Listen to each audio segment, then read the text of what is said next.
बिस्मिल्लाहिर्रहमानिर्रहीम। हमारा आज का लेक्चर रिजिड रोटेटर के बारे में है।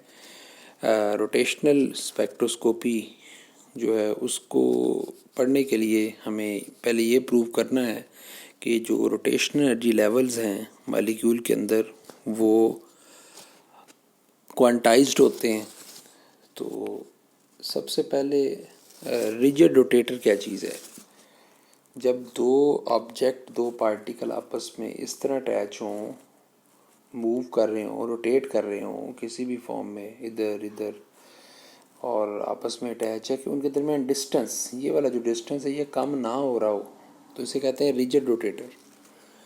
यानी रोटेशन हो रही है लेकिन डिस्टेंस जो है उसमें कोई चेंज नहीं आ रहा। तो इसका फ़ायदा क्या है? Theory of such a rigid rotator, ये वाली बात, in dealing with the rotational spectra को हम इसके ज़रिए वाज़े कर सकते हैं। क्योंकि रोटेशनल स्पेक्ट्रा में दो अगर एटम एक मॉलिक्यूल की फॉर्म में एक दूसरे के साथ अटैच है तो उनके दरमियान जब वो रोटेट कर रहे हैं किसी खास एक्सिस में, यानी जो मैंने इशारा किया है उसकी तरफ, या इस तरह रोटेट कर रहे हैं, दोनों ही रोटेट कर रहे हैं, दोनों एक्सिस में रोटेट करने की कोशिश कर रहा है मॉलिक्यूल, तो ये जो डिस्टेंस है दो एटम्स के दरमियान ये चेंज नहीं होगा। तो इस वजह से जो मॉलिक्यूल है अपने 2, 3 या 4 एटम्स के साथ वो भी एक रिजिड रोटेटर की तरह बिहेव करेगा। तो जो रिजिड रोटेटर की जो मैकेनिक्स है या जो हम मैथमेटिक्स उस पर अप्लाई करते हैं वो इस पर भी अप्लाई करके इसकी फाइनल इक्वेशन ड्राइव कर सकते हैं। तो क्लासिकल ट्रीटमेंट में हम फ़र्ज़ करते हैं दो ऑब्जेक्ट हैं, यानी एक दूसरे से दूर, एक को कह लें आप M1, इसको M1 कह लें, इसको M2 कह लें। तो M1 और M2, अब यहाँ पर इनका सेंटर ऑफ ग्रेविटी है CG, सेंटर ऑफ ग्रेविटी के ये जो इधर डिस्टेंस इसको R2 कह लें, जो M1 के साथ उसका डिस्टेंस है सेंटर ऑफ ग्रेविटी का उसको R1 कह लें। तो सेंटर ऑफ ग्रेविटी का रूल ये होता है कि एक तरफ का जो मैस या वेट मल्टीप्लाई बाय उसका आर्म यानी R1 वो बराबर होता है दूसरी तरफ जो वेट है मल्टीप्लाई बाय उसका आर्म। तो इस तरीके से सेंटर ऑफ ग्रेविटी जो है उसके प्रिंसिपल को इस्तेमाल करते हुए हम ये बात M1 R1 is equal to M2 R2, और जैसा कि मैंने बना के दिखाया था कि सेंटर ऑफ ग्रेविटी से एक ऑब्जेक्ट का एक मास का डिस्टेंस अगर M1 R1 है, दूसरा डिस्टेंस R2 है, तो टोटल डिस्टेंस जो होगा वो इज इक्वल टू होगा R1 plus R2 is equal to R। अब पहले वाली इक्वेशन को हम इस्तेमाल करते हैं M1 R1 is equal to M2 R2, और R2 की जगह हम R माइनस R1 कह लेते हैं। क्यों? ये देखें ऊपर मैंने क्या कहा हुआ है, R1 plus R2 is equal to R, तो R2 किसके बराबर आएगा? R माइनस R1 के। R1 को उधर ले जाएं अगर, तो ये नीचे इक्वेशन में हम R2 की जगह हम वैल्यू पुट कर देते हैं R माइनस R1, तो मल्टीप्लाई करके हमारे पास ये इक्वेशन आ गई। ठीक है जी, और ये शो किया हुआ है जो मैंने पीछे असम्पशन बताई है सारी बात। तो ये हमारे पास फाइनल इक्वेशन आ जाती है प्लस माइनस करने के बाद और इक्वेशन में जगह तब्दील करने के बाद। और इसके लेफ्ट हैंड साइड में देखें तो R1 कॉमन है, R1 is equal to M1 plus M2, तो ये वाला पूरा जो फैक्टर है वो दूसरी जगह जाके डिवाइड हो जाएगा। तो R1 का फार्मूला आया R1 is equal to M2R over M1 plus M2। इसी तरह अगर R2 को मालूम करना चाहें तो जिस तरह R1 के फार्मूले में M2 आ रहा है, इसी तरह R2 के फार्मूले में M1 आ जाएगा। तो ये हमारे पास R1 R2 की वैल्यूज़ आ गई। तो जो होता है ना मूवमेंट ऑफ इनर्शिया, वो I is equal to M R² होता है किसी एक ऑब्जेक्ट के लिए, किसी एक पार्टिकल के लिए जो वो रोटेट कर रहा हो। तो यहाँ पर दो पार्टिकल हैं, रिजिड रोटेटर है, तो मूवमेंट ऑफ इनर्शिया दोनों पार्टिकल के सम ऑफ मूवमेंट ऑफ इनर्शिया के इक्वल होगा, यानी M1 R1 square plus M2 R2 square. यहाँ पर R1 और R2 की वैल्यू ये लगाई हैं, ये वाली वैल्यू और ये वैल्यू। ये आई कहाँ से है, ये पिछली इक्वेशन में हमने R1 R2 की जो वैल्यू निकालनी थी वो इधर पुट कर दी। अब इसमें देखिए अगर M1 बाहर है, M2 इधर भी M1 M2, तो M1 M2 जो है वो दोनों जगह आ रहा है, तो M1 M2 कॉमन ले लेते हैं। तो यहाँ पर M2 का स्क्वायर, यहाँ पर M1 का स्क्वायर, तो इधर M2 दो मरतबा है, इधर M1 दो मरतबा। जब एक दफ़ा कॉमन आ गया तो एक अकेला M2 रह गया। इसी तरह इसमें से अकेला एक M1 रह गया, तो R का स्क्वायर जो है वो मैं बाहर लिख दिया, और नीचे डिनोमिनेटर में क्या है, M1 प्लस M2। ये इक्वेशन बन गई है।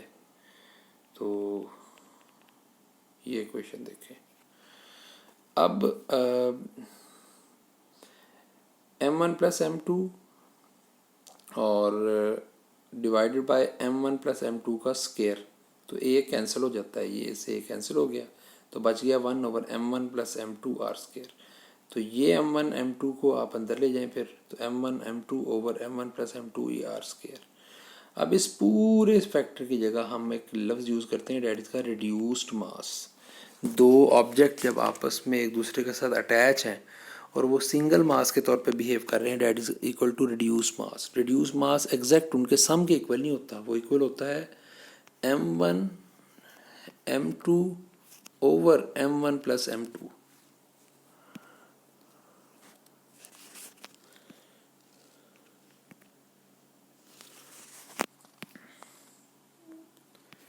रिड्यूस मास जो है वो इसके इक्वल होता है,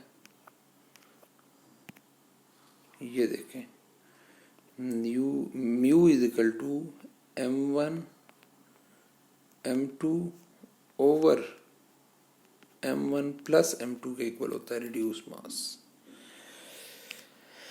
हाँ जी, अब ये हमारे पास रिड्यूस मास का कॉन्सेप्ट आ गया है कि रिड्यूस मास जब दो ऑब्जेक्ट मिलकर सिंगल मास की तरह बिहेव करें तो उनका मास दोनों का मिलकर दोनों के मास के सम के इक्वल नहीं आता, बल्कि वो इस फार्मूले के इक्वल आता है, जो कि उनके सम के मास, सम ऑफ मासेस से थोड़ा कम होता है, इसलिए इसको कहते हैं रिड्यूस मास।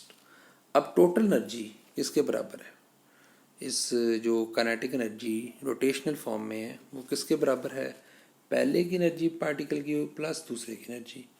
तो V1 स्क्वायर, V जो है वो किसके बराबर होता है, R omega. V for linear velocity, omega for angular velocity, तो V R ओमेगा के इक्वल होता है। तो जहाँ पर V लिखा हुआ वहाँ पर R ओमेगा लिख दें, तो V का स्क्वायर हो जाएगा, तो ओमेगा स्क्वायर और R स्क्वायर होगा। तो इस तरीके से पार्टिकल 1 और 2 दोनों के लिए V को हम रिप्लेस कर चुके हैं ओमेगा R से। अब इन दोनों में कॉमन क्या निकला है, 1/2 ओमेगा, तो बाकी ये चीज़ आ गई। अब ये चीज़ पीछे हम पढ़ के आए हैं, वो मूवमेंट ऑफ इनर्शिया के बराबर है। तो total energy is equal to half omega square और इनटू आई। जी, उसके बाद है जी ओमेगा जो है वो क्या है, वो एंगुलर वेलोसिटी। हमने क्यों चेंज किया लीनियर वेलोसिटी को एंगुलर ओमेगा से, क्योंकि ओमेगा असल में एंगुलर वेलोसिटी है। तो टोटल एनर्जी को आप पीछे दे सकते हैं, ये टोटल एनर्जी जो है वो उसकी एक ख़ास वैल्यू है।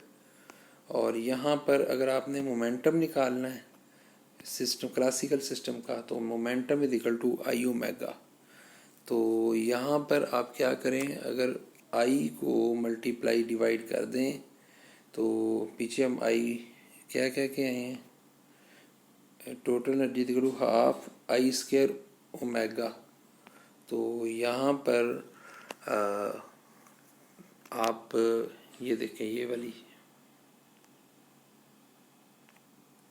तो यहाँ पर ये देखें, इस बात को समझें कि हमने पीछे पढ़ा है T is equal to 1/2 omega square I. तो आई के साथ मल्टीप्लाई आई के साथ डिवाइड कर दें इसको, तो ये ऊपर वाला फैक्टर ओमेगा स्क्वायर आई स्क्वायर ये एल के बराबर है, तो वो आंसर आएगा एल स्क्वायर ओवर 2 आई। तो ये हो गया क्लासिकल सिस्टम, जिसका हमने एनर्जी भी निकाली है और उसका मोमेंटम भी निकाला है। क्लासिकल चूँकि हमारे जो एटम मालिक्यूल का तल्लक क्वांटम जो है वो उसके साथ ट्रीटमेंट के साथ है, इसलिए अब हम quantum mechanical treatment of rigid rotator करते हैं। तो उसमें दो पार्टिकल हैं, यानी दो एटम हैं, वो एक ऐसे बॉन्ड से बंधे हुए हैं जिसका डिस्टेंस जो है वो चेंज नहीं होता। तो इस तरह ये देखें ज़रा, इसको देख सकते हैं आप, एक ये है, एक ये एटम है, ठीक है। अब अगर ये रोटेट करेगा तो इसका पोजीशन वेक्टर भी अपनी जगह से लेगा, कभी इधर जाएगा कभी इधर जाएगा। तो फर्ज करें वो एक जगह पे यूं खड़ा है, तो उसका position vector with respect to Z and X plane, वो जेड प्लेन के साथ एक एंगल बना रहा है जिसको हम कहते हैं थीटा। अब इस पोजीशन वेक्टर का शेडो वो ये है नीचे, ये जो शो हो रहा है ये, अब ये जो शेडो शो हो रहा है ये एक्स एक्सिस के साथ फाई का एंगल बना रहा है। तो थीटा और फाई जब किसी भी पार्टिकल की पोजीशन ओरिजिन के हिसाब से 3 डायमेंशनल शो करनी हो, तो X axis Y Z, Y axis Y Z axis Y, तो ऐसे कोऑर्डिनेट्स को हम कहते हैं कार्टेशियन कोऑर्डिनेट। और जब उसकी वैल्यू जो है वो चेंज हो रही हो, अपनी वो पोजीशन पार्टिकल चेंज कर रहा हो, तो उस वक्त उसके चेंज होने की वजह से उसकी 3 डायमेंशनल पोजीशन भी चेंज होती है, और फिर हम उसको पोलर कोऑर्डिनेट पे भी चेंज कर देते हैं। तो पोलर कोऑर्डिनेट क्या है, किसी भी पार्टिकल की पोजीशन को आप आर थीटा फाइव वाइज लें, यानी उसका ओरिजिन से डिस्टेंस कितना है और उसका एक एक्सिस से क्या एंगल है और उसका दूसरे एक्सिस, दूसरी प्लेन के एक्सिस के साथ उसका क्या ताल्लुक है। तो किसी भी चीज़ की हालत को, किसी पॉइंट के विद रिस्पेक्ट टू ओरिजिन का हालत को अगर हम 3 डायमेंशनली बयान करें तो उसको कहते हैं कार्टेशियन कोऑर्डिनेट। अगर हम उसको आर थीटा फाइव में चेंज करें तो इसे कहते हैं पोलर कोऑर्डिनेट। आगे इसका जिक्र आएगा। अब श्रोडिंगर वेव इक्वेशन ये है, श्रोडिंगर वेव इक्वेशन है साई स्क्वायर, ये जो आपने पढ़ी हुई है, इससे सोल्यूशन भी निकालना है ट्रांसलेशनल एनर्जी का, रोटेशन वाइब्रेशनल एनर्जी का। अब हम रोटेशनल का यहाँ से निकालने जा रहे हैं। तो ये पीछे एक बात लिखी है, आप देख सकते हैं कि पोटेंशियल एनर्जी ज़ीरो है क्योंकि इनके दरमियान डिस्टेंस चेंज नहीं हो रहा, रिजिड रोटेटर है ना, तो डिस्टेंस चेंज नहीं हो रहा, तो पोटेंशियल एनर्जी ज़ीरो है।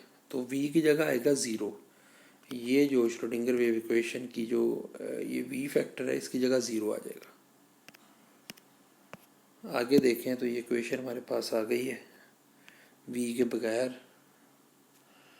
तो इस वजह से एक मिनट, ये ऊपर सबसे ऊपर इक्वेशन देखें, ये वाली, ये इक्वेशन वी के बगैर आ गई हमारे पास। अब यहाँ पर शुरू में एक डेल स्क्वायर ये वाली बात लिखी हुई है, ये है लैप्लेसियन ऑपरेटर जो कि पोजीशन के लिए यूज़ किया जाता है।